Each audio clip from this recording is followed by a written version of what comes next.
ጥሩሽም ለምን ነበር በአስቸኳይ ፈለከኝ ብዬ ጠየቅኩት። ወል የፈለግኩ አባታችን ልበለው እንጂ ብቻ ከሞተ በኋላ ድርጅቱን አንተ ነበርክ የያዝከው። አሁን ደግሞ እኔም የራስ ቢዝነስ ስላሰብኩኝ 25% አክሲዮን ድርሻ እንዲሰጠኝ እፈልጋለሁ ብሎ አለኝ። ኩራ ብሎ ነበር የሚያወራው። ምንም ቃል አልወጣኝም። ከኋላዬ መሳሪያዬን አወጣሁኝና ጠረጴዛ ላይ አስቀመጥኩኝ። መጠጡን ይዞ ደንግጦ ነበር ሲያወራኝ ነበረው። ትሰማኛለህ? ትላንቱን የሚረሳ ልቃቂት የሆንክ መሆንህን አውቃለሁ። የዚህን ያህል ድፍረት ግን ካንተ አልጠብቅም። ዛሬ ላይ ድርጅቱም ይሁን አንተ ለደረሳችሁበት እኔ ነኝ። ምክንያቱም አባትህ የሞተ የከሰረ ድርጅት አድርጎ ከስደት ተመልሼ መስዋዕትነት ከፍዬ እዚህ ሳደረሰው የጥፍር ቆሻሻ ያህል አስተዋጽኦ አላደረግም። አንድ ነገር ልንገርህ፣ በነገው ዕለት ትኬት ቆርጠ ባትሄድ አጥፍቼ እንደምጠፋ ቃሌ ነው። በቃሌ የምገኝ ሰው መሆኔን ደግሞ ታውቃለህ። 12 ሰዓት አለ።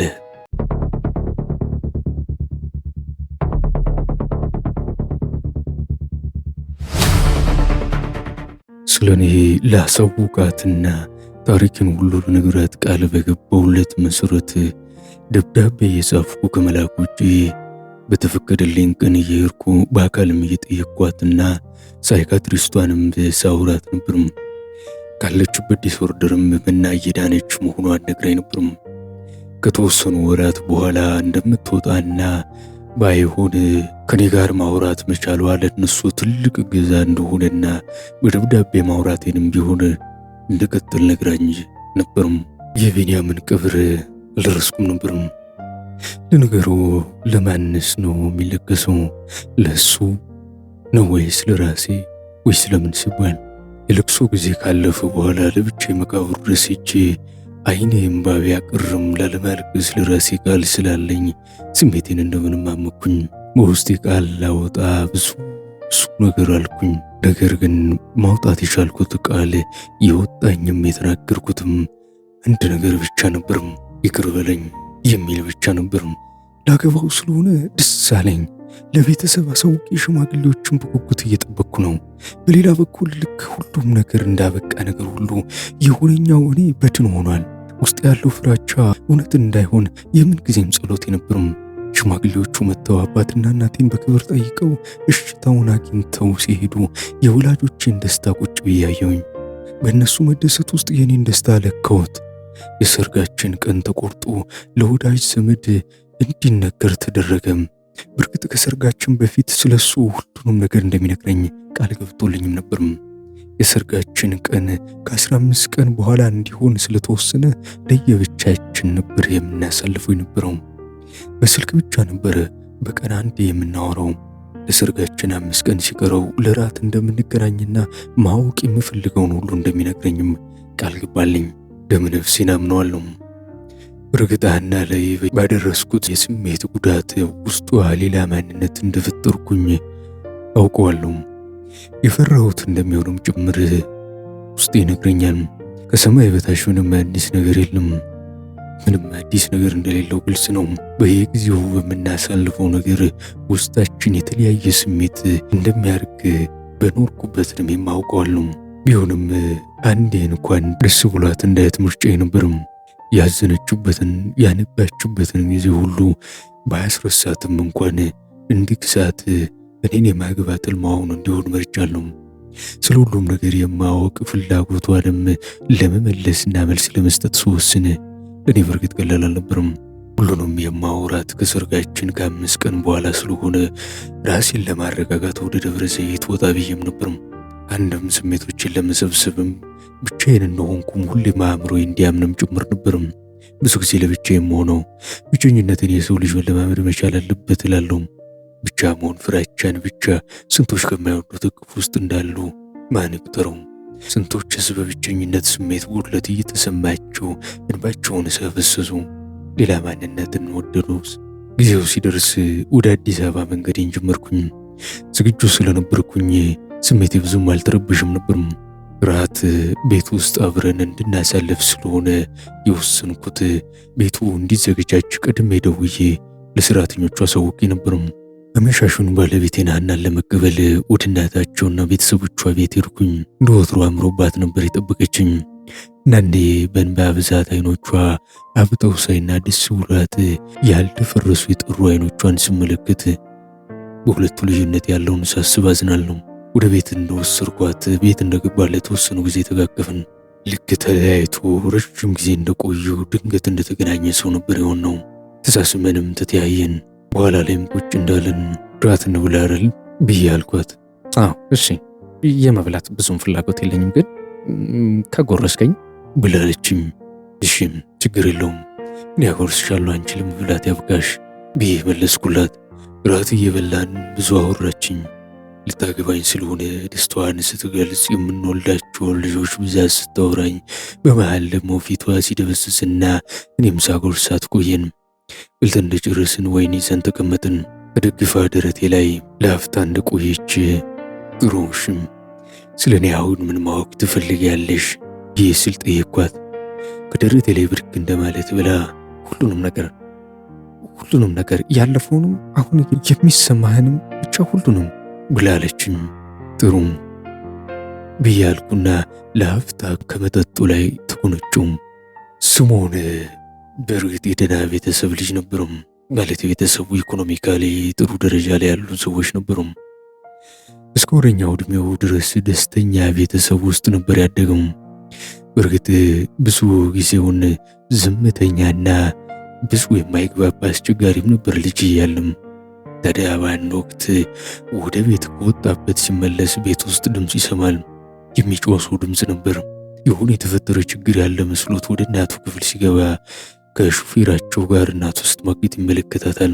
እናቱ ለማንም ትንፍሽ እንዳይል ነግረው ቤተሰቡ ከሚበትንም ጭምር ብሎ ዝምታን መረጠም። ዝምታው ውስጥ በያዘው ነገር አባቱን ባየ ቁጥር ጸጸት ስለሚሰማው አባቱን ደፍሮ በሙሉ አይን ማየት እንኳን አይችልም ነበርም።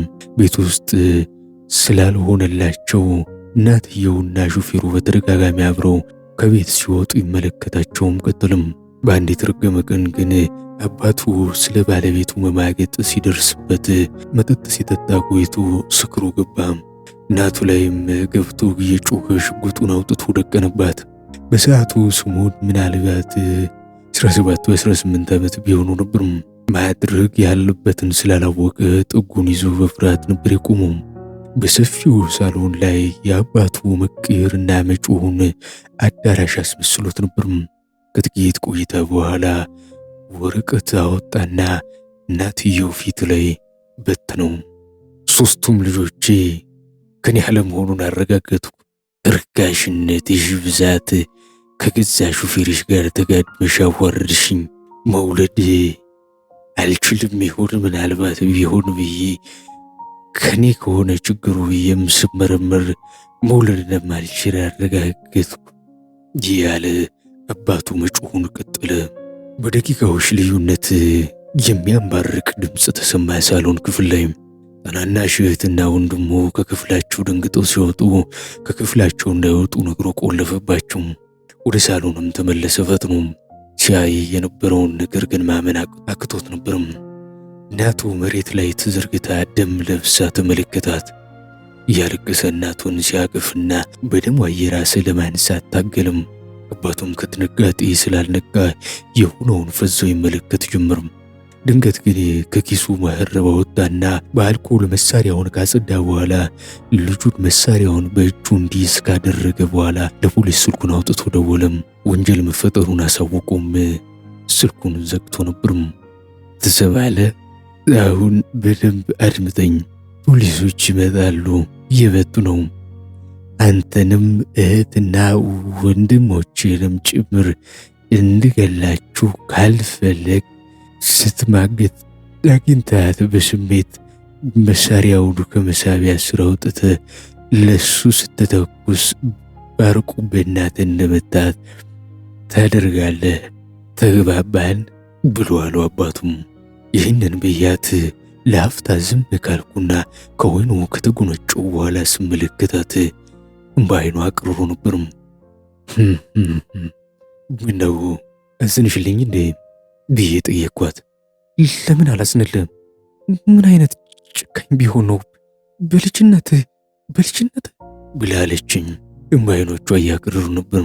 አይዞሽ አትዘኝ እንጂ የሚታዘነው እኮ ለራስ እኮ ነው ብዬ አልኳትና ወሬን ቀጠልኩኝ። ፖሊሶቹም መጥተው ጉዳዩን ካዩና ማስረጃ ከተሰበሰበና የኔንም ቃል ከተቀበሉ በኋላ 6 ዓመት ተፈረደበት ፍርድ ቤት ቀርቦ በማረቢያ ቤት ውስጡ ብዙ ስቃይ ነበር ያየው። መራብ አንደኛው ነበርም። ምግብ የሚያመጣለት ስላልነበር እናቱም ስለሞተች አባቱም ያው እንደምታውቂው ነበርም። መንግስት የሚሰጠውን መመገብ ምርጫ የለሽ የሉና ጉዳዩ ነበርም። ያንን እየበላም መታመምም ብቻ ብዙ ስቃይ ነበርም ያሳለፈውም። ሆኖም ቢሆን በአመክሮ 4 ዓመት እንደታሰረ ከስር ተለቀቀም። ከማረቢያ ቤት ወጥቶ ወደ ቤት ሲሄድ አባቱ ጸጸት ጠጪ ከመሆኑ የተነሳ ጉበቱ ታሞ ሆስፒታል መተኛቱን ሰማ። ወንድምና እህቱን ተሰናብቶ በወጣ በ15 ቀኑ አባቱን ሄዶ ሕክምና ቦታ እንኳን ሳይጠይቀው ስደትን መረጥም። ወደ ሱዳን ተሰዶም ለዓመታት የአንድ ሱዳናዊ ቤት ውስጥ በሁሉም ስራ እንዲሰራ ተደርጎ ብዙ ድካምና ስቃይቶ ነበረም። በዛ በረሃ ብቻ ብዙ ፈተና ነበረው። አንዳንድ ሴት ባለሀብቶችም በልጁ ውበት ተማርከው ለአዳር ይገዙት ነበርም። አልገዛም ቢል እንኳን ባለቤቱ አስሬው ክፉ ስለነበር ጥሩ ሁኔታ ውስጥ አይገባም ነበርም። ከ2 ተከታታይ ዓመታት በኋላ ወደ ሀገር ቤት ተመለስም። ማንንም ሳያገኝ ከሱዳን ቆይታው ባገኘው ገንዘብ በሊቢያ ለመሰደድ ድጋሚ ተነሳ። የነበረው ስቃይ ዛሬ ጊዜው አልፎ ጥሩ ሆኖ ስለ ስደቱ ሲያወራ ሁሉም ሰው አሁን ካለበት ሁኔታ ያይና ስደትን ያቀለዋል። ያን ሁሉ ነገር አልፎም ቢሆን ግን ሊቢያ ገባ። ሊቢያ እንደገባ በፖሊሶች የመያዝ ዕድል አጋጥሞት እስር ቤት ተወረወረም። እዛ በደረሰበት ጉዳት አንደኛው ኩላሊት ፌሌሪቲ ያጋጥሞት ነበርም። ከዛ ሁሉ ፈተና በኋላ ግን ወደ ጣሊያን ተሸጋገርም። ጣሊያን እንደደረሰ ከስደተኛ ካምፕ ሕክምና እንዲደረግለት ተደርጎ አገገመና ከሞት ተረፈም። በአጋጣሚው አንዲት ጣሊያናዊት ነርስ ሕክምናውን የምትከታተልለት ወዳው ስለነበር ቅርባው ተግባቡ። በስደተኛ ካምፕ እንዲወጣም ረዳችውና ከሷ ጋር እንዲሆንም ሕይወት እንዲጀምር አደረገችው። ነገር ግን አብረው ለመቆየት ስላልቻሉ ከዓመታት በኋላ ወደ አሜሪካን ሀገር ተጓዝም። ይህንን ካልኳት በኋላ ከአፍታ ዝምታ በኋላ ከወይን ተጎነጭቼ ጨዋታዬን ቀጠልኩኝ። እናም እያነባች ታዳምጠኝ ነበርም። አሜሪካን ሀገር በነርሲንግ እንደጨረሰ ከሀገር ቤት ተደውሎ አባቱ እንዳረፈ ቤቱ ተነገረው። ሁሉንም ሕይወት ትቶ ወደ ሀገር ቤት ተመለስም። ሀገር ቤት ሲመለስ የተደላደለ ነገር አልነበረም የጠበቀው። ድርጅቱ መክሰርና መውደቅ ላይ ነበርም። ማንሳት ድርጅቱን አንደኛና ዋነኛው ጉድ ነገር ነበርና ቤቱን አስይዘው ተበድሮ ድርጅቱን ከኪሳራ እንዲነሳ አደረገ። በእርግጥ ቀላል አልነበረም። በአጋጣሚ ለድርጅቱ ጠበቃ ሆና ከተቀጠረች ሰው ጋር ግንኙነት የጀመረና ወደ ፍቅር ተቀይሮ ትዳር ጀመሩ። በስራ ቢዚ ሆኖ የሚገባው ስምዖንም ቤትና ሚስቱ ላይ የተለየ ጥርጣሬ አልነበረውም ነበርም። በአንድ የተረገመች ቀን ግን ወደ ቤት ሲመለስ ያኔ ልጅ ያለ ከእናቱ ክፍል የሰማውን ድምፅ በድጋሚ ሰማ። ራሱን እያዞረው ወደ መኝታ ክፍሉ ሲገባ የገዛ ወንድሙና ሚስቱ ሲማግጡ ተመለከተ። በያልኳትና ፊቷን ተመለከትኩኝ። እንዴ ምን ማለት ነው ብላለች ደንግጣና፣ ምነው አንቺ ብትሆኚ ታረጊውም ነበር አይደል ብያልኳት። ደንግጣ ተመለከተችኝ። ናው እንዴት እንደዛ ታደርጋለች? መለያየት እያለ ተነጋግሮ ለምን አስፈለገ? ወንድምስ ምን አይነት ሰው ቢሆን ነው ብላ እያለቀሰች ተናገረችኝ። ተይ አትፍረጂ፣ ስሜቱ መግዛት ሳይችል ሲቀር ሰው ልጅ እኮ እንዲህ ነው። ደሞስ የሰው ልጅ ማራሉ። ለዛ ነበር በወንድም መምጣት እንደዛ ስትጨነቅና ስትቀያየር የነበረው። ዳው በርግጥ ረስቼው ነበር። ቢሆንም እሱ ሲመጣ እሱን ሳየው የትላንት ማንነቴን ማስታወስ ስላልፈለግኩ ነበር። ክፉ ብላለች። ውስጧ ክፉኛ ተሰብሮ ነበር። ልቀጥል ወይስ እንዲህ የምትረበሽ ከሆነ ብዬ ላቋርጥ ስል እየሰማሁ ነው እና ላልረብሽ ነበር የምታወራው እኮ ለማመን ራሱ ይከብዳል ብላለችኝ እምባዋን እየጠራረገች። እሺ ካልሽኝ ልቀጥል ብዬ አልኩኝና ጨዋታዬን ቀጠልኩኝ። ስምዖንም መሳሪያውን አውጥቶ በእጁ እንደያዘ እንደ አባቱ ሊሆን መሆኑን ተገነዘበ። ሊገላቸው ነበርም። ለአፍታ ዝም ካለ በኋላ ፍቺ እንደሚያደርጉና ምንም አይነት ውርስ እንደማታገኝ አሳውቋት ተስማምተው እሷን ቤቱን ለቃ እንድትወጣ አሳወቁ። ወደ አባቱ መቃብር ቀጥታ ሄደም። በሕይወቱ ያንን ጊዜ ነው አባቱን ልክ እንደነበር የተረዳው። አባቱ ያኔ ባደረገው ነገር አባቱን መጥላትም ያቆመው ከልጅነት እስከ እውቀቱ ድረስ አባቱን እንደጠላው ነበር፣ እንደወቀሰው ነበርም። አባቱ መቃብር ላይ ግን ያኔ ቁጭ ብሎ አንድ ቃል ብቻ ነበር ያወጣው፣ ይቅር ብያለሁ አባቴ የሚል ነበር። ወንድሙን ምንም ማድረግ ስለማይችል ወደ ውጭ ሀገር ለትምህርት ለመላክ ወስኖ ወደ ውጭ ላከው። ለዓመታት ግንኙነታቸውም ተቋረጠ። ታዲያ በአንድ ወቅት ለወንድሙ ቅርቡ የሆነ ሰው የቀድሞ ሚስቱን ጠበቃዋን ወንድሙ እንዳገባትና እዛ እንደሄደች አብረው ለመኖር ለስምዖን ይነግረዋል። በድጋሚ ምሶለት በነበረው ጉድጓድ ወንድሙ ስምዖንን ቀበረው። ያኔ ነበረ ስምዖን ወንድም የለኝም ብሎ የቆረጠው የነበረው። ከዓመታት በኋላ ዛሬ ላይ መጥቶ ድርሻ ስላልተሰጠውና ከድርጅቱ 25 በመቶ አክሲዮን እንደሚፈልግ ደፍሮ ጠየቀኝ ብዬ አልኳት ለሃናም። አቤት አሁን ከዛ ሁሉ ነገር በኋላ የመጣው ለዚህ ነበር ነው የምትለኝ ብላለችኝ። አዎ ለዛ ነበር የመጣው። እንደምገለው ስነግረው ነው ተመልሶ ደንግጦ የሄደው። ምን አይነት ሕሊና ቢስ ቢሆን ነው ግን? ሰው አይደለንም። ሕሊናውን አሽከሩ ያደረገ ሰው ክፋቱ ጌታው መሆኑ ማለት። በሐዘኔታ ለደቂቃዎች ከተያየም በኋላ ተጠግታ አቀፈችኝ። ምን ትፈልጋለህ? ምን ያስደስታል? ብላለችኝ። ካሉበት ስሜት ልታስወጣኝ መሆኑ ነበርም። አንቺን ደስ ይበለሽ፣ እሱ ነው የሚያስደስተኝ ብዬ መለስኩላት። ቃሌ ነው፣ ሁሌም አስደስታለሁ። እኔም ባንተ እደሰታለሁ ብላለችኝ። ተይ አትማይ፣ መሐላን ምን አመጣው አለ ሰይጣን። አትማይ፣ በሕይወትሽ ለማንም አትማይ። ውሃ በልብ ነው፣ ወሬ ደግሞ ገለባ ነው። መኖር የምትፈልጊውን ሆነሽ ኑሪ የኔ ሰው አይመስልሽም ብዬ አልኳት። የኔ ሰው ብላለችኝ። የኔ ሰው ስላት ደስ ብሏት ነበርም። ተው ምን ነው ብዬ አልኳት። ደስ ይላል፣ እንደሱ ጥራኝ፣ ካሁን በኋላ እንደሱ ጥራኝ እንደውም ብላለችኝ ተደስታ። ባትኝስ ብዬ መለስኩላት። ሰው እንዴት የበደል ቀንበር ተሸክሞ ቀና ብሎ መሄድስ ይችላል? ያውም በራሱ በሚለው ሰው ያን ሁሉ ክህደት አይቶ ስቆ ይኖራል። እሱ ለሚያወራው እኔ ያሜ ነበረ ስሰማኝ ነበረው። በሌላ በኩል የእሱን ሁኔታ ስመለከት ከደከመሽ ነፍስ ውስጥ ነፍስ ለመዝራት የምትፍጨረጨር ነፍስ ትታየኛለች። የሆነ ጀግና ምንም የማይሰማው ለመምሰል የምትጣጣር አይነት ነፍስ። የሰርጋችን ቀን ደርሶ በደማቁ ተደግሶ ተጋባን። ለጨጉላችን ወደ ባህር ዳር መመለስን ስለመረጥኩ ወደ ውጭ ከምንሄድ እዚሁ ሆነን ደስ የሚል ጊዜ ነበረን። ብቻ የማላውቀው ስሜት መሀል ላይ የመጣ በድን ከሚያደርገኝ ውጪ እንደ ማንኛውም ትዳር ሁሉም ነገር ተጀመረ። ደስ የሚል ነገር አለው። አዲስ ስለሆነን ይሁን ባላውቅም ቀን በቀን የመምጫው ሰዓት እንኳን ያጓጓኝ ነበርም። በመሃል አንድ ቀን ድንገት ስልክ ጮኸ። አንስቼ ስመለከት አዲስ ስልክ ስለነበረ ማንነቱን ለማወቅ አነሳሁት። አሎ ማን ልበል? ባቴ ነኝ ብሎ አለኝ። የሰራ አካላቴ በድንጋጤ ሲደነዘዝ ተሰማኝ። በሀገር ቤት ስልክ መደወሉም ነበር ያስደነገጠኝ የነበረው።